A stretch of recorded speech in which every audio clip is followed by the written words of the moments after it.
പ്രിയമുള്ള സഹോദരങ്ങളെ, എല്ലാവർക്കും നല്ലൊരു പ്രഭാതം ആശംസിക്കുകയാണ്.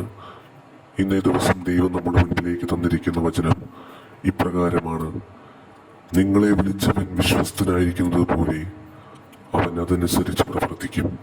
പ്രിയമുള്ളവരെ, ദൈവം നമ്മോട് പറയുന്നത്, നിങ്ങൾക്ക് തരാനുള്ള കാര്യങ്ങൾ, അനുഗ്രഹങ്ങൾ അവൻ തക്ക സമയത്ത് നൽകും.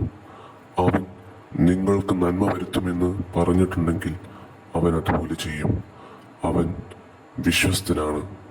അവൻ അവൻ്റെ വാക്ക് നിറവേറ്റും. ദൈവത്തെ മുറുകെ പിടിക്കുക. എവിടെയെങ്കിലും പതറിപ്പോകുമ്പോൾ ദൈവത്തെ തള്ളിക്കളഞ്ഞ് മറ്റു വഴിയിലൂടെ പോകാതെ ദൈവത്തോട് കൂടെ ചേർന്നുകൊണ്ട് നമുക്ക് ജീവിക്കാം. ദൈവം നിങ്ങളെല്ലാവരെയും സമൃദ്ധമായിട്ട് അനുഗ്രഹിക്കട്ടെ. ആമേൻ. പ്രിയമുള്ളവരെ, ഇന്നത്തെ ആക്ടിവിറ്റി കഴിയുന്നവരെല്ലാവരും കുമ്പസാരിച്ച് നമ്മുടെ മനസ്സിനെ വിശുദ്ധീകരിക്കാം, നമ്മുടെ ചിന്തകളെ വിശുദ്ധീകരിക്കാം. അങ്ങനെ പാപത്തിൽ നിന്ന് വിമുക്തമായി നമുക്ക് ദൈവത്തോട് ചേർന്നുകൊണ്ട് ജീവിക്കാം. ആമേൻ.